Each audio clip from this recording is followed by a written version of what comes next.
La réussite, ce n'est pas avoir le milliard d'Alex Hormozy. La réussite, ce n'est pas avoir l'empire commercial de Kaji de Fosso. La réussite, ce n'est pas d'aller coloniser Mars comme Elon Musk veut le faire. La réussite n'est pas non plus de vouloir transformer tous les Africains en Chinois comme Jean-Paul Pogala veut le faire. La réussite, elle est beaucoup plus simple. Et c'est ce que nous allons voir dans cette vidéo.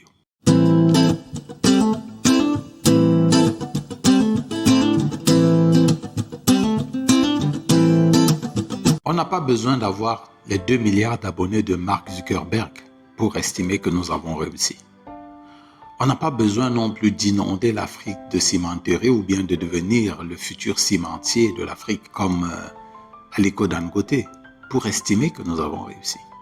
On n'a pas besoin d'Amazon ou de Alibaba, de Jack Ma ou Amazon de Jeff Bezos pour sentir que nous avons ou que nous sommes sur la voie de la réussite. Pas du tout.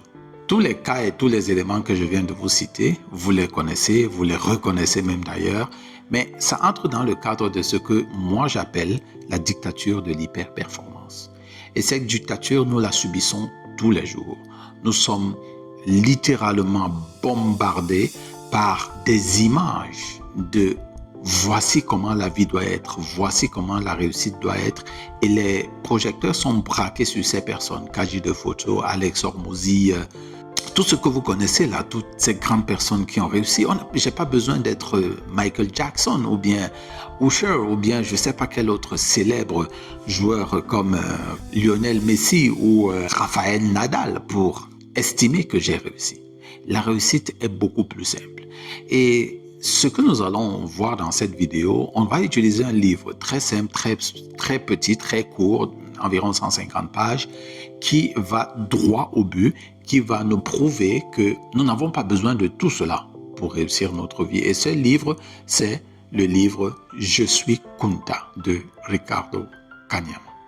J'ai déjà fait quelques vidéos sur Ricardo Kanyama, je crois que j'ai déjà fait et j'ai déjà quelques résumés de ces livres. D'ailleurs, le résumé du livre « Je suis Kunta », vous le trouverez en description. Il est déjà prêt depuis pas mal de temps. D'ailleurs, c'est la vidéo qui attendait. Donc, le résumé PDF de ce livre est déjà disponible pour vous donner le goût, l'envie et le besoin d'aller lire le livre lui-même. Je suis Didier Mayem et je fais des résumés de livres pour donner l'envie aux Africains de pouvoir lire, le goût de la lecture, le goût de la découverte, le goût de l'auto-éducation pour que grâce à cette auto-éducation, ils puissent se libérer et de libérer le continent de la pauvreté systémique dans laquelle nous sommes enlisés depuis pas mal d'années. Commençons par déconstruire ce culte de l'hyperperformance qui nous rabâche sans cesse les oreilles, où on nous montre ces grandes célébrités, Alex Hormozy, Jeff Bezos, Mark Zuckerberg, toutes ces personnes extraordinaires qui ont accompli des choses très très grandes et que je félicite et que j'admire,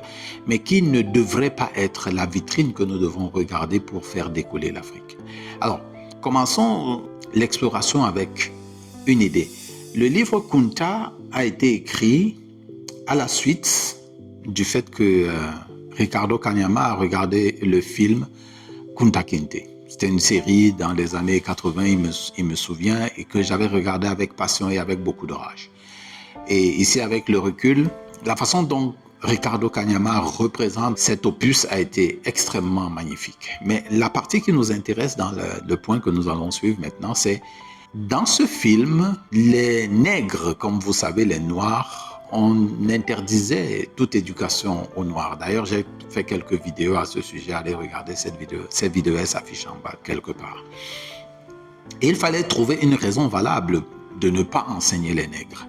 Et à la page donc 42, écoutez ce que les maîtres disent. Un maître, il a rassemblé ses épouses et il explique d'abord à cette dame pourquoi est-ce que les Noirs ne doivent pas lire. Et après une question assez troublante qu'une des épouses a posé la question et le maître s'est vu obligé de dire la vérité pour laquelle les Noirs étaient interdits d'instruction. Et voici la raison que le maître donne. Les esclaves ne doivent pas apprendre à lire. Sinon, ils vont lire et découvrir ce qu'il y a dans les livres. Ils prendront conscience de leurs conditions, deviendront tristes et travailleront pour se libérer. Voilà la raison pour laquelle les Noirs ne devraient pas lire.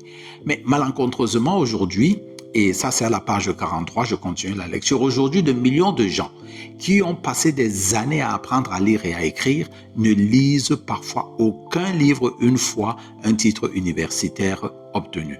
Ils ont ainsi renoncé à tout moyen de se libérer. Vous comprenez ainsi pourquoi des millions de gens travaillent toute leur vie, demeurent pauvres et finissent leur vie dans la pauvreté. Le premier point, je l'ai cadré là-dedans, l'auto-éducation. Une fois que nous avons fini notre éducation usuelle, cette éducation trompeuse d'ailleurs, cette éducation désuète, cette éducation bancale, cette éducation conçue pour nous tenir dans la pauvreté, mais obligatoire malheureusement par l'État. Une fois que nous avons fini ça, malheureusement, il est triste de constater que des gens ont arrêté de lire. Et ils font par là le travail que les maîtres d'esclaves faisaient à l'époque, mais par contrainte. Mais eux, ils le font aujourd'hui par, je sais pas, presque volontairement, de ne plus lire.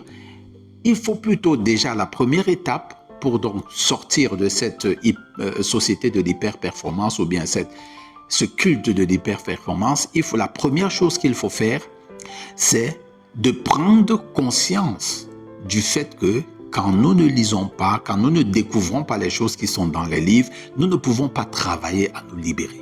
Et donc, c'est la première étape pour nous libérer de ce matraquage de l'hyperperformance qui nous décourage dès le début. Parce que quand nous voyons quelqu'un qui a réalisé des choses aussi extraordinaires que Elon Musk, Dangote et tout ça, ça nous décourage, ça nous dit, est-ce que nous y arriverons? Pourtant, la première étape, c'est ouvrir un livre. La deuxième étape, et cette fois-ci, Ricardo Kanyama déconstruit complètement le mythe de l'hyperperformance parce que ces gens pensent que c'est en étant comme eux qu'on atteint la réussite, ce qui n'est pas le cas. Ricardo Kanyama le dit par son propre exemple. Au début, il a commencé à faire de l'entrepreneuriat et sa famille lui mettait la pression, comme toutes les familles africaines savent le faire. On te met la pression, vas-y, non, trouve un emploi, vraiment, c'est plus sécurisant. Finalement, il trouve un emploi. Mais à la fin, il se rend compte que ce n'est pas le meilleur endroit où il doit se trouver. Et donc, il utilise une autre stratégie. Et cette stratégie, elle est très, très simple. Elle est extrêmement simple et cette stratégie, il avait expliqué dans son livre « La chèvre de ma mère » dont j'ai fait une vidéo, donc allez regarder cette vidéo.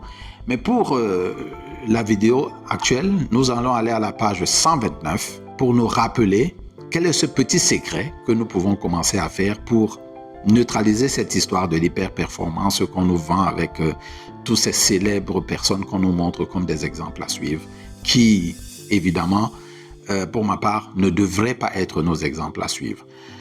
La page 129, et au paragraphe 3, il dit « Il y a quelques années, alors que je gagnais 15 $ par mois et que je ne parvenais ni à trouver un bon emploi, ni un capital d'investissement, il était pour moi juste question d'avancer de quelques millimètres. Il s'agissait seulement d'avancer de 0 à un capital de 50 $, puis à un capital de 400 $, puis à 6 500 $. À force de vouloir avancer petit à petit, j'arrivais à 15 000 $. J'étais moi-même surpris qu'en voulant avancer un peu, on peut parvenir à franchir les limites autrefois infranchissables. Tout cela permet de se rendre compte que les seules vraies limites qui nous maintiennent sur place, ce sont nos limites mentales. On n'a pas besoin d'avoir le milliard d'Hormozy, on n'a pas besoin d'avoir l'empire de Dangote, on n'a pas besoin de devenir un Bill Gates, on n'a pas besoin de devenir Lionel Messi ou bien de gagner le salaire de Kylian Mbappé pour commencer quoi que ce soit. Commencez où vous êtes. Le secret, c'est de retenir à chaque argent qui entre dans votre poche seulement 10%. Et c'est exactement ce que Ricardo Kanyama fait et c'est exactement ce que je fais tous les jours. Moindre argent qui entre, je retiens 10%. Une petite action que vous négligez aujourd'hui va se retrouver au bout de l'année. Et d'ailleurs, il l'a dit dans le texte, il s'est retrouvé avec 15 000 $. Ce qui était extraordinaire, 15 000 $ simplement parce qu'il y est allé petit à petit, petit à petit. Réservez 10% de ce que vous gagnez, c'est le secret qui neutralise toute l'hyperperformance. Nous n'avons pas besoin de démarrer là-bas. Nous avons juste besoin de faire un petit pas, 100 francs CFA ou 1 dollar ou 500 francs ou commencez où vous êtes, mais ayez la discipline de suivre ces 10% de tout argent qui rentre dans votre poche. Vous l'enlevez avant de faire quoi que ce soit. Après ce deuxième point, il y a un troisième point parce que les personnes qui sont le plus sujettes à être influencées par cette hyper-performance qui est célébrée autour de nous, ce sont nos enfants. C'est vrai que nous sommes atteints par ce virus mortel, mais nos enfants sont les plus exposés parce que c'est eux qui célèbrent le plus Kylian Mbappé, c'est eux qui célèbrent le plus Samuel Eto'o, c'est eux qui célèbrent le plus toutes ces stars que vous voyez. Vous, parfois, vous ne connaissez même pas ces stars, vous les découvrez au travers de vos enfants. Donc, c'est eux qu'il faut protéger. Ils sont la cible qu'il faut protéger pour que l'hyperperformance plus tard ne soit pas pour eux un piège. Et comment faire pour les protéger? Eh bien, à la page 108, laissons parler Ricardo Kanyama. Il existe des écoles officielles. Elles préparent vos enfants à une certaine forme de vie. En gros, à devenir employés ou à travailler pour l'argent. J'ai été surpris une fois en lisant Steve Siebold dans le livre How Rich People Think. Vous pouvez étudier avec un enfant de riche et être plus intelligent que lui, mais par la suite, il sera toujours plus riche que vous. Vous serez toujours pauvre. Les arguments sont simples. Les riches n'envoient pas leurs enfants à l'école pour y apprendre comment devenir riche, mais pour développer certaines connaissances et des compétences de base. C'est en famille qu'ils apprennent, par l'éducation qu'ils reçoivent, tout ce qu'il a à voir avec l'épargne, l'investissement, la rentabilité. De plus, la famille ayant déjà des investissements et un réseau bien établi, l'enfant n'a plus qu'à intégrer le système. Le problème de l'enfant de pauvre, c'est qu'il doit tout commencer à zéro. Plusieurs pièges se retrouvent ici. Premièrement, comme je le disais tout à l'heure, nos enfants sont envoyés dans des écoles pour les préparer à être des employés, à être des gens qui supplient pour travailler pour un patron.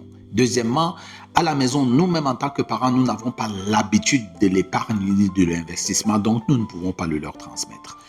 Et troisièmement, ils sont bombardés dans ces réseaux par donc cette hyper-performance qu'ils vont commencer à regarder et à en baver. La solution ici, c'est de commencer nous-mêmes à appliquer les principes qu'ils sont. Faire petit à petit la petite épargne de 10% et la leur enseigner à la maison. Il ne faut pas oublier et retenez cela. J'ai fait toute une vidéo là-dessus sur le livre de Roberto Kiyosaki, Nos enfants riches et brillants. Allez regarder cette vidéo. Elle traite de ce sujet. Comment préparer nos enfants? Premièrement, je ne vais pas vous dire sortez vos enfants de l'école, mais c'est le meilleur conseil que quelqu'un puisse vous donner. Enlevez-les de cette école. Maintenant, si vous ne pouvez pas le faire, éduquez-les à la maison. Soyez strict sur l'éducation de vos enfants.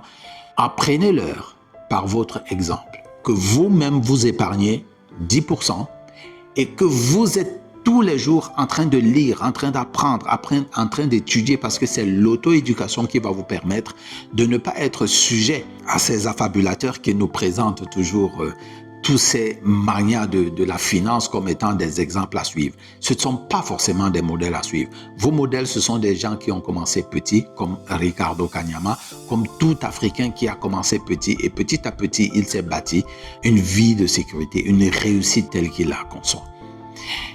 Qu'est-ce que je peux dire en conclusion de cette vidéo? Eh bien, je peux dire que nous devons ardemment lutter contre cette culture de l'hyperperformance, cette culture qui veut nous pousser à ne faire que, ou bien à n'avoir que des résultats des gens comme ces gens que l'on célèbre tout le temps. Ce n'est pas la meilleure façon de faire. La meilleure façon pour nous de faire, premièrement, c'est de nous éduquer. Deuxièmement, de passer à l'action en faisant des petites épargnes. 10% de tous les revenus que nous avons avant de faire n'importe quelle autre dépense. Et troisièmement, éduquer nos enfants pour que demain, cette hyper-performance ne soit pas le piège dans lequel ils vont tomber pour se mettre à baver devant Samuel Eto'o et tous les richissimes qu'on leur présente comme étant des modèles et finir malheureusement la vie toujours dans la pauvreté. J'espère que vous avez apprécié cette vidéo. Si c'est le cas, vous faites un j'aime, vous partagez aux personnes à qui vous pensez que ce sera utile. Et bien sûr, n'oubliez pas, j'ai fait un résumé PDF de Je suis Kunta de Ricardo Kanyama. Il est en description. Cliquez, allez dans la boutique et achetez votre PDF. N'oubliez jamais, c'est l'éducation qui fait la différence entre les hommes. Continuez à vous éduquer grâce à la lecture et soyez différents. Rendez-vous à la prochaine vidéo.